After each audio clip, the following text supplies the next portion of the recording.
Olá, aqui quem fala é a professora Cristiane, professora de Biologia da Escola Brasil, e na aula de hoje vamos falar sobre a evolução e classificação das plantas. Uma dica, além de assistir a esta videoaula, leia também o resumo presente no roteiro de estudos e, caso queira, leia as páginas do livro didático sugeridas no roteiro.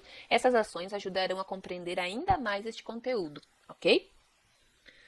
Trouxe para vocês várias imagens de organismos que muitas pessoas dizem que são plantas. Você acha que todos esses organismos são realmente plantas? Na verdade, não. Inclusive, 2 deles são animais. Pois é, mas afinal, o que são plantas?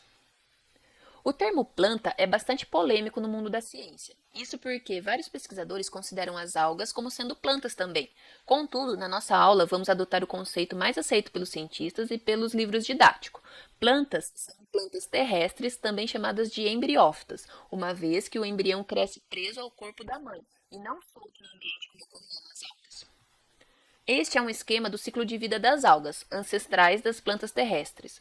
Nele, podemos ver que os gametas são liberados no ambiente e a fertilização e o crescimento do embrião ocorre fora do corpo das algas parentais. Contudo, você vai ver que nas plantas terrestres, a fertilização e o crescimento do embrião ocorre preso à planta-mãe.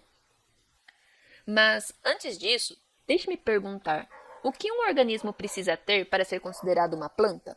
Plantas são organismos multicelulares, autótrofos, ou seja, que fazem fotossíntese, que possuem clorofilas do tipo A e B e reserva energética na forma de amido, não de glicogênio, como ocorre nos animais e fungos. Além disso, a parede celular das plantas é de celulose e seu ciclo de vida é do tipo alternância de gerações, também chamado de haplodiplobionte. Além disso, o embrião das plantas é protegido por tecido parental, como eu já falei anteriormente, também chamado de cutícula, e é por isso que as plantas terrestres são chamadas de embriófitas. Muitos tipos de organismos possuem alternância de gerações, mas vamos discutir aqui apenas o caso das plantas, ok? Por que dizemos que ocorre alternância de gerações? Porque ora a planta é haploide, ou seja, possui apenas um conjunto de cromossomos em suas células, e ora a planta é diploide, possui 2 conjuntos de cromossomos em suas células. Na fase haploide, chamamos a planta de gametófito, pois nessa fase ela irá produzir gametas por mitose. Após a fecundação desses gametas, ocorre a formação de um zigoto diploide, o qual irá crescer por sucessivas mitoses, dando origem a uma planta adulta chamada esporófito. Algumas células do esporófito sofrerão meiose, produzindo esporos haploides, ou seja, com apenas um conjunto de cromossomos. Se esses esporos caírem em um solo fértil ou em algum ambiente propício para a germinação, eles irão germinar e formar novamente o gametófito, fechando o ciclo. Vamos ver isso várias vezes ao longo desta aula. Repare que a fase gametofítica do ciclo de vida estarão pintadas em vermelho e a fase esporofítica do ciclo de vida estarão pintadas em azul, ok? As plantas podem ser classificadas didaticamente em 4 grandes grupos: briófitas, pteridófitas, gimnospermas e angiospermas. Vamos ver as principais características de cada um desses grupos agora. As briófitas são popularmente chamadas de lodo ou musgo e são aquelas plantas verdes bem pequenas que crescem sobre pedras, calçadas, muros e até em troncos de árvore. As briófitas são o primeiro grupo de plantas terrestres a possuírem embrião protegido por tecido parental. Elas não possuem sementes, nem flores, nem frutos e nem vasos condutores de seiva. Por isso, costumam ser tão pequenas, pois a água precisa ser conduzida por cada uma das células por difusão, ou seja, o transporte de água e nutriente é lento. Por isso, elas não conseguem crescer muito. Este é o ciclo de vida das briófitas. Na extremidade dos gametófitos, fase haploide das briófitas, são produzidos os gametas masculino e feminino, também chamados de anterídeo e oosfera. Na presença de água, o anterídeo nada até a oosfera, fecundando-a e formando um zigoto.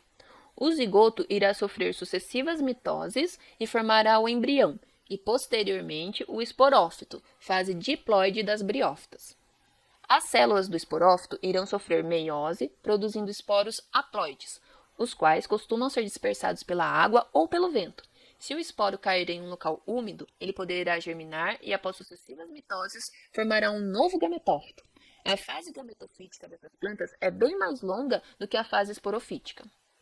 As pteridófitas são o segundo grande grupo de plantas terrestres e apresentam vasos condutores de seiva como novidade evolutiva. Graças aos vasos condutores, essas plantas já conseguem transportar seiva, isto é, água e nutrientes, a longas distâncias. Por isso, conseguem ser bem maiores do que as briófitas. Contudo, essas plantas ainda não possuem sementes, nem flores e nem frutos. A cavalinha, a samambaia, a avenca e o xaxim são alguns exemplos desse grupo.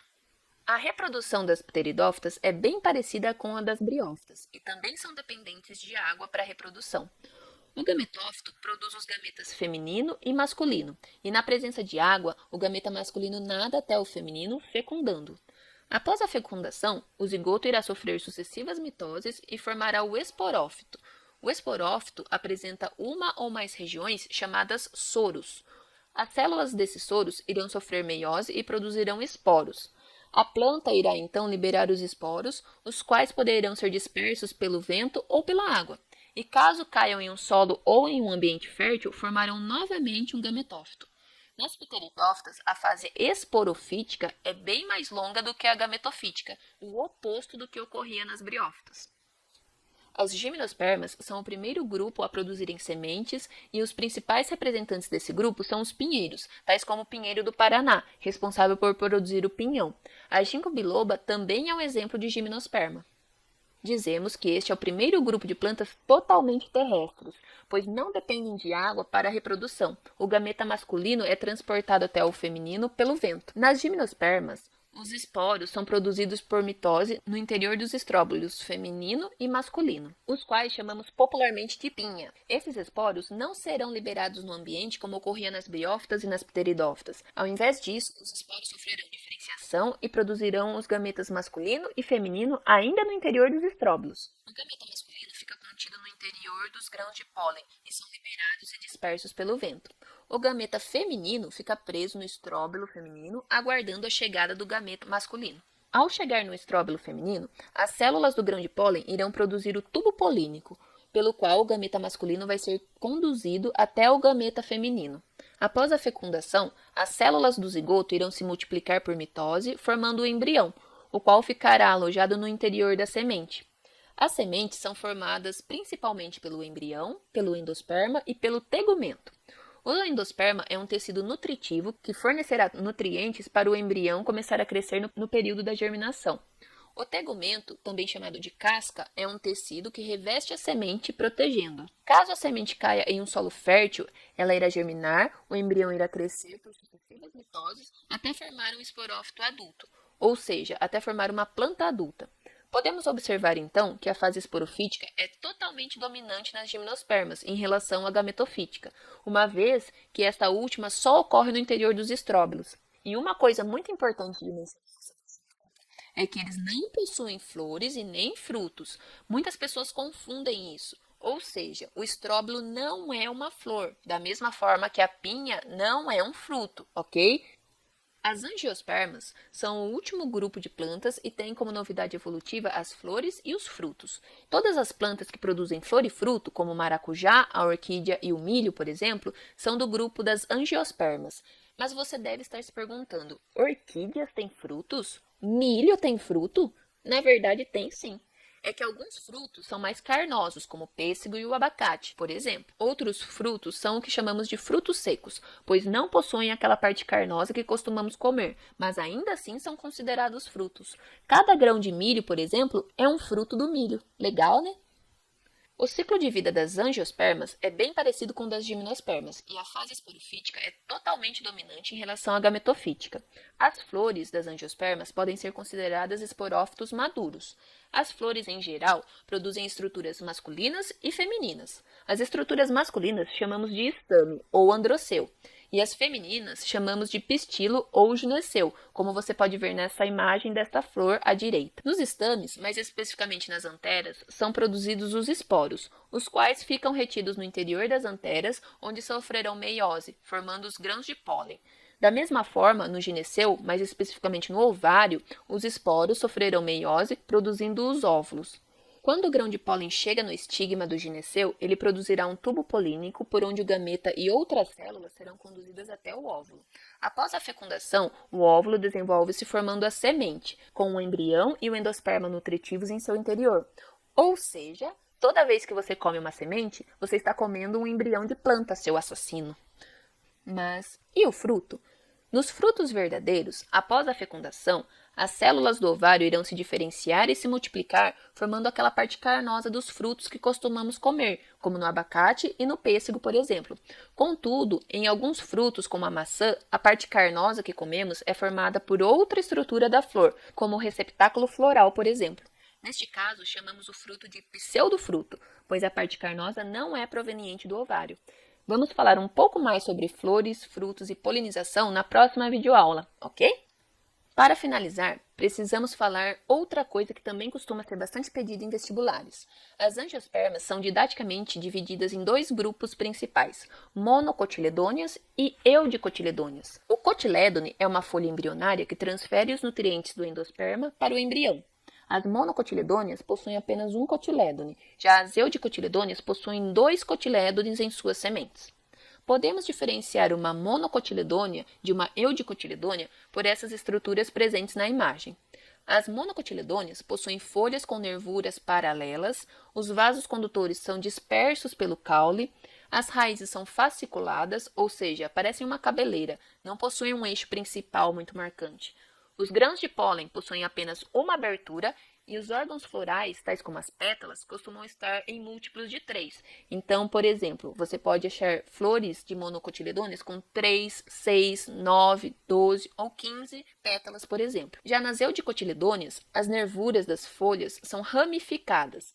Os vasos condutores no caule estão organizados na forma de um anel, possuem raiz pivotante, ou seja, possuem uma raiz principal bem marcante. Os grãos de pólen possuem 3 aberturas e os órgãos florais costumam estar presentes em múltiplos de 4 ou 5. De forma resumida, a filogenia desses grupos fica dessa forma. O ancestral comum das plantas é uma alga verde. Durante a evolução, houve o surgimento de plantas cujo embrião ficava retido no gametângio feminino, ou seja, na planta-mãe. Os representantes destas primeiras plantas que encontramos hoje são as briófitas. Posteriormente, surgiram os vasos condutores. Os representantes atuais dessas primeiras plantas que apresentam vasos condutores são as pteridófitas. Posteriormente, ao longo da evolução, ocorreu o surgimento de sementes. Os representantes atuais das primeiras plantas com sementes são as gimnospermas. E, por fim, surgiram as flores e frutos, de modo que chamamos as plantas com flores e frutos de angiospermas. Todas as plantas terrestres cujo embrião fica retido na planta-mãe são chamadas de embriófitas. Todas as plantas que possuem vasos condutores de estufa são chamadas de traqueófitas, e todas as plantas que possuem sementes são chamadas de espermatófitas, ok? Bom, tendo visto esse resumo sobre a evolução e a classificação das plantas, vamos fazer alguns exercícios para praticar. Esse primeiro exercício é uma questão da FUVEST de 2019. Ele fala o seguinte: um organismo multicelular, fotossintetizante, que possui sistema vascular e não possui frutos ou sementes, é uma A. Alga. Lógico que não, né? A alga não tem sistema vascular, por exemplo. Da mesma forma, não pode ser a alternativa B, briófita, porque briófita também não tem sistema vascular. A alternativa C, pteridófitas, pode ser ela, porque ela tem sistema vascular e não tem frutos e nem sementes. Não pode ser as gimnospermas, pois as gimnospermas têm sementes. E não pode ser as angiospermas, pois as angiospermas têm sementes e têm frutos. Então, a alternativa correta nessa questão é a C, ou seja, só as pteridófitas têm sistema vascular, mas não têm frutos e nem sementes, ok? Olha essa pergunta, eu vou ler e vou explicar para vocês. Um turista chega a Curitiba, no Paraná. Já na estrada, ficou encantado com a imponência dos pinheiros do Paraná, Araucária agustifolia. À beira da estrada, inúmeros ambulantes vendiam sacos de pinhões. Um dos vendedores ensinou-lhe como prepará-los. Os frutos devem ser comidos cozidos. Cozinhe os frutos em água e sal e retire a casca, que é amarga e mancha a roupa. O turista percebeu que, embora os pinheiros estivessem frutificando, eram muitos os ambulantes que vendiam seus frutos, não havia árvores com flores. Perguntou ao vendedor como era a flor do pinheiro, a cor de suas pétalas e etc. Obteve por resposta o seguinte: Não sei, não senhor. Aí vem a questão. A. O que o turista comprou são frutos do pinheiro do Paraná? Justifique. O que vocês acham? Pinhão é um fruto? Não, né? O pinheiro do Paraná é uma gimnosperma e gimnospermas não produzem frutos. O que ele comeu foi uma semente, na verdade, né? E a questão B. Por que o vendedor disse não saber como são as flores do pinheiro? Ele não sabe porque pinheiros do Paraná são gimnospermas e gimnospermas não produzem flores, né? Ou seja, ele nunca vai ver uma flor no pinheiro do Paraná, ok? Então vamos para a última pergunta, ó. O projeto Flora do Brasil 2020 tem como objetivo fazer a divulgação de descrições, chaves de identificação e ilustrações para todas as espécies de plantas, algas e fungos conhecidas no Brasil. A tabela abaixo mostra a distribuição das 46.104 espécies nativas reconhecidas até o momento. De acordo com a tabela, o número de espécies nativas brasileiras do reino Plant, reconhecidas até o momento, portadoras de vasos condutores de seiva é... O que eu tenho que fazer nessa questão? Eu tenho que ver quais desses grupos de plantas que estão na tabela realmente possuem vasos condutores de seiva, né? E aí eu vou somar a quantidade dessas plantas e aí eu vou chegar no resultado. Então, por exemplo, algas possuem vasos condutores de seiva? Não. Angiospermas possuem vasos condutores de seiva? Sim. Briófitas possuem vasos condutores de seiva? Não. Fungos nem plantas são, né? Então já vamos desconsiderar eles. Gimnospermas possuem vasos condutores de seiva? Sim, senhor. E samambaias e lilicófitas, que são tipos de pteridófitas, possuem vasos condutores de seiva? Sim, também. Então, dessa tabela, quais plantas têm vasos condutores? As angiospermas, as gimnospermas e as samambaias e licófitas, tá? Então, eu somaria a quantidade dessas plantas e chegaria na resposta, ok? Vou deixar vocês somarem aí e chegarem na resposta. Bom, pessoal, a gente já falou sobre a evolução das plantas, eu já fiz alguns exercícios e aqui eu queria aproveitar para explicar a atividade que eu pedi no roteiro de estudos, ok? O que vocês têm que fazer? Ó, no roteiro de estudos que vocês receberam, há atividades para serem feitas por alunos com internet e sem internet. Propus no roteiro que os alunos que não possuem internet respondam às questões presentes no roteiro e entreguem elas na escola. Já para os alunos com acesso à internet, sugeri que fizessem 2 atividades e as postassem nas redes sociais, como no Facebook ou no Instagram, por exemplo. Nessa primeira atividade, você deve tirar a foto de uma planta e postá-la nas redes sociais com as hashtags Escola Brasil, Biologia e PEI Brasil. Informe qual é o tipo de planta que está na foto. Se você tirou foto de uma samambaia, coloque hashtag pteridófita em sua postagem. Se você tirou foto de um musgo, por exemplo, coloque hashtag briófita em sua postagem. Neste exemplo que eu trouxe para vocês, eu tirei foto de uma orquídea, a qual é uma angiosperma do tipo monocotiledônea. Por isso, usei as hashtags angiosperma e monocotiledônea. Posso ver que essa planta é uma monocotiledônea, pois as nervuras de suas folhas são do tipo paralelas. Caso você tenha uma orquídea em sua casa, pegue-a e observe. Você verá as nervuras todas em paralelas em suas folhas.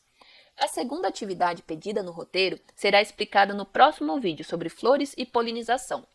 Na quarta-feira, dia 10/6 de 2020, às 2h20 da tarde, estarei fazendo um plantão com os alunos da terceira série. Caso queira, você pode me mostrar a foto da planta que você escolheu e podemos confirmar a qual grupo de plantas ela pertence. O plantão será pelo Google Meets e enviarei para os líderes de sala o link para vocês acessarem o plantão, ok? Contudo, vale ressaltar que, caso você tenha acesso à internet, mas mesmo assim prefira responder às questões do que postar as fotos nas redes sociais, fique à vontade, ok? Nesse caso, você pode enviar as respostas no meu e-mail, tudo bem? Bom, pessoal, espero que vocês tenham entendido um pouco mais sobre a evolução e classificação das plantas. Qualquer dúvida que tenha ficado, venha tirar comigo no plantão ou me mande mensagem no WhatsApp, ok? No próximo vídeo, vou falar sobre as flores e os tipos de polinização. Te espero lá, ok?